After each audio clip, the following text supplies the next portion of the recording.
Hi everyone, I just want to talk about some things that I went over in my application and it actually helped me out.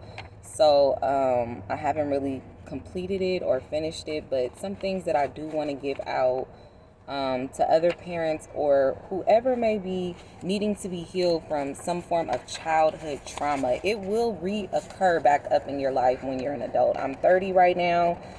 Filling out this paperwork, it actually went into some things of my childhood. It says one of the questions was check the boxes that best describes your childhood relationship with your father.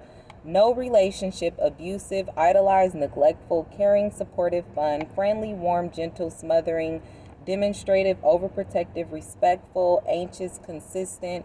I put supportive for mine because that's what I got. It also talks about the relationship that you have with your mother.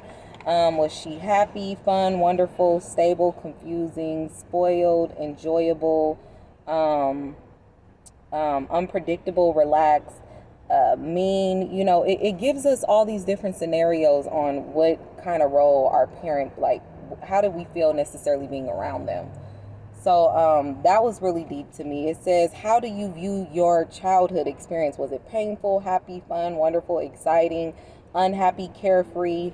All these things are very important. It says, check the boxes that describe your personal characteristics of your mother. Was she moody, irresponsible, pessimistic, nervous, self confident, isolated, self centered? Was she fun? Was she loving? It had all these happy things too, but as I could remember, my biological mother, she was not really there for me. So I put like she's isolated, self confident. To me, she was irresponsible, but to other people, she may have been responsible. I put she's self centered because I feel like, she didn't raise me, but it's not to judge her. This is coming from my childhood wounds, and I'm realizing that I need to heal. The things that I've realized about my father is that I've always seen him to be hardworking. Was he loving, perfectionist, domineering, isolated, happy? So with all the boxes that's centered, and they have like a lot of things, I don't want to go over all of them. I put calm, active, hardworking, compassionate, friendly, very supportive and reassuring, easygoing. It says who disciplined you, so it gives you the alternative. Check the boxes that best describe the way your parents or caregivers disciplined you. Were they strict, lenient, reasoned? Did they spank you, shame you, ground you, remove privileges, uh, threat you, lectured you, send you to your room? All of these things are very important. I know it don't seem important. They have other questions. I will be here like all day, so I don't want to really get too much into it. How was your sexuality growing up as a child?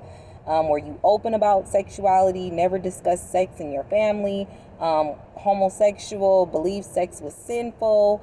All of these are very important because they determine what kind of woman or man we're going to be. The shame, abuse. Sometimes we go off and we venture into our sexuality. We don't know exactly what we want or how to love someone of opposite sex, so we end up liking our same sex. Your childhood wounds has a lot to do with where you are today. It has a lot to do with the job that you want to consider. It has a lot to do with the unstableness in your life. This is very brilliant to me because it's just now bringing up some things that I really have not healed from. It says, how sexuality compatible are you with your spouse? So even the things that you go through as a child can dictate how your marriage is going to be. So I want to just encourage anyone out there who has children. Be careful how you treat your children. Be careful what you say around them.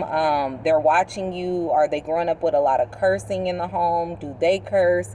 Are they growing up and they're feeling shamed or threatened or misused in any kind of way? We've all made our share of mistakes, but at the end of the day, we don't want that to become a lifestyle. So if we find ourselves belittling our kid or putting them down constantly, these are things that they will remember. So I want to encourage worldwide, I know that I'm not known, but worldwide, to be careful what you allow around your kids, to be careful what you say to your kids, be careful what you do to your kids, because they will remember you and eventually they're going to have a judgment made up in their mind. And although we're not supposed to judge, that can cause some kind of childhood wound. So stay encouraged.